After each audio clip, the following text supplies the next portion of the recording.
Avertissement. Le contenu présenté est favorable à la liberté d'expression. Les propos tenus sont d'origine personnelle et ne doivent en aucun cas être attribués à cette chaîne. Bon visionnement.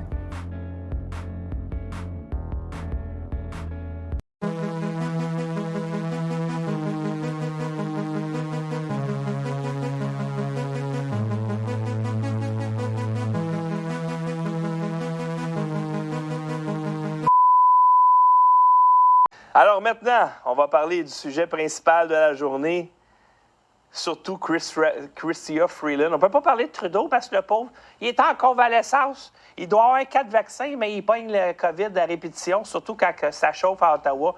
Il attrape le COVID, pauvre gars.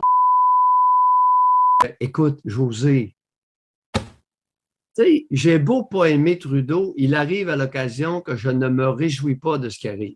Qu'il y a une troisième COVID, vous voulez parler, là? Avec tous ces vaccins, là? La police a déclaré au ministre de la Sécurité publique, Marco Mendicino, dans un email que le convoi était pacifique. L'information a ensuite été confirmée par le personnel de la sécurité publique dans un courriel distribué aux hauts fonctionnaires. Alors, non seulement les policiers n'ont pas demandé la loi des mesures de guerre, mais ils ont dit que le convoi était pacifique. Oh, alerte au Google! Et là, ce tata-là de Marco Mendicino, maintenant, écoute, c'est un menteur, il a menti.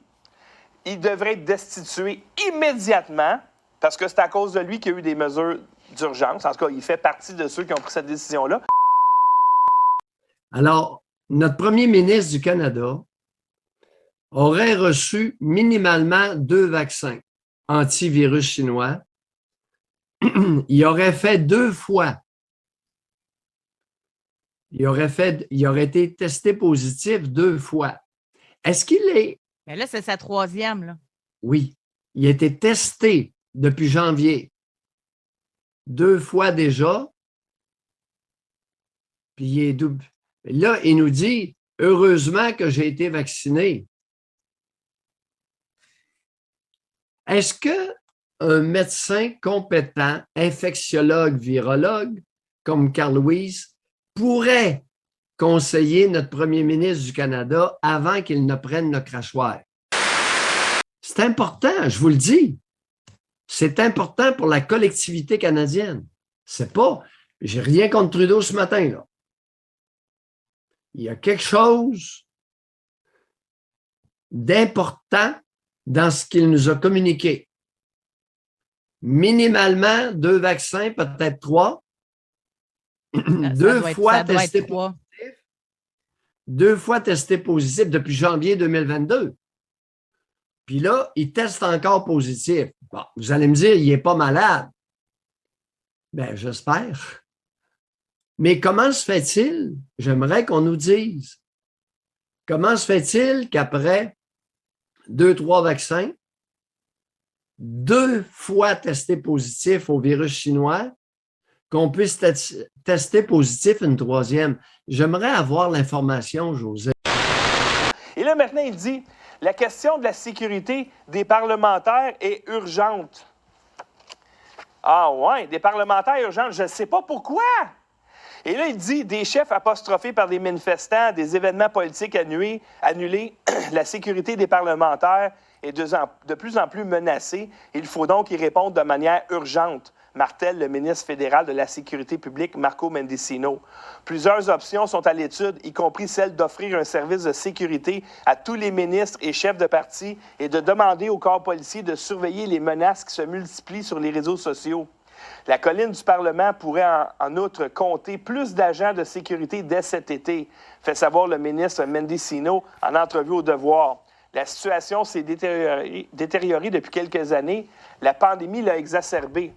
Mais quand les élus débattent de questions comme les armes à feu ou les décrets de vaccination, il y a un niveau de toxicité, de vitriol, de menace qui est sans précédent à l'heure actuelle, rapporte le ministre.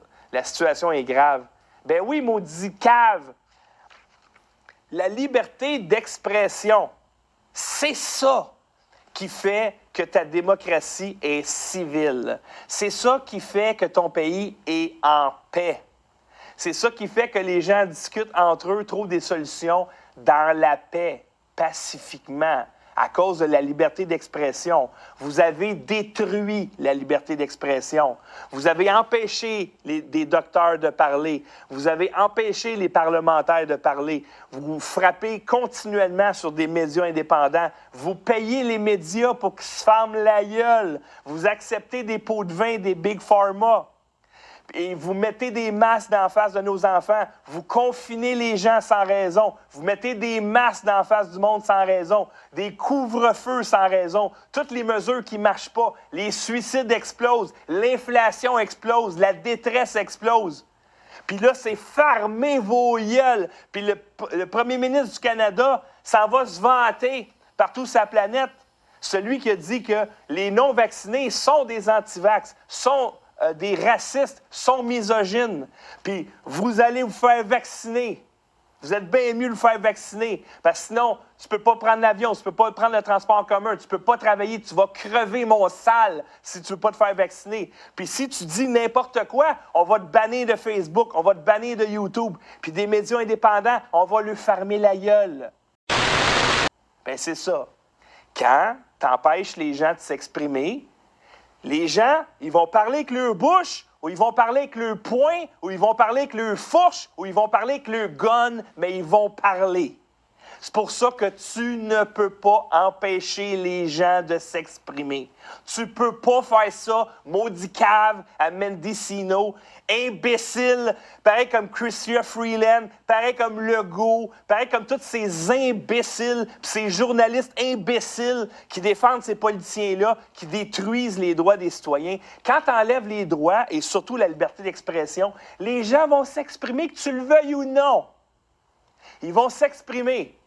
Si tu ne les laisses pas s'exprimer sur les réseaux sociaux, si tu ne les laisses pas s'exprimer, peu importe, puis tu violes leurs droits, ils vont s'exprimer avec une fourche, avec un gun, avec leurs poings, mais ils vont s'exprimer. C'est de même, ça marche. C'est pour ça qu'à un moment donné, on a décidé, après la Deuxième Guerre mondiale, que les droits individuels, c'était prioritaire, que le respect des droits fondamentaux, c'était prioritaire pour plus qu'il y ait un autre Hitler qui émerge. Les droits que vous dites, vous autres, vous êtes des égoïstes, puis liberté, gna gna gna. Ça, imbécile de journaliste stupide, c'est pour éviter la montée d'un autre Hitler. Hey, guess what? On en a un au Canada, il s'appelle Justin Trudeau. On en a un au Québec, il s'appelle François Legault. C'est des Hitler. Si tu leur laisses faire ce qu'ils veulent, ils vont faire exactement ce qu'Hitler a fait. Pourquoi ils font pas ce qu'Hitler a fait? Parce qu'il y a encore une couple de petites barrières. Il n'y en a pas gros. Puis ils essayent de les faire tomber. Au Québec, c'est quoi les barrières? Primauté parentale. Ils l'ont fait tomber. Le droit de posséder des armes. Trudeau est en train de le faire tomber. Ils sont tous en train de faire tomber les derniers remparts de la liberté qui vont lui permettre de faire ce qu'Hitler a fait. Gang de caves de journalistes qui défendent ces trous-ducs-là, c'est incroyable. Moi, je m'en viens méfiante. Envoie fort. Mais c'est juste une impression, c'est juste une réflexion. Moi, quand il annonce ça, je me suis dit, y a-tu un événement, quelque chose que ça ne tente pas d'y aller? Chrystia Freeland, évidemment, elle peut plus dire que ce sont les policiers qui ont demandé les mesures d'urgence. Elle a dit que les mesures d'urgence étaient nécessaires à cause que la réputation économique du Canada était en jeu. Ah, tiens. Toi, tu fais appel aux mesures de guerre parce que la réputation du Canada était à risque au niveau économique. Parce qu'après 3 vaccins, 3 COVID, come on.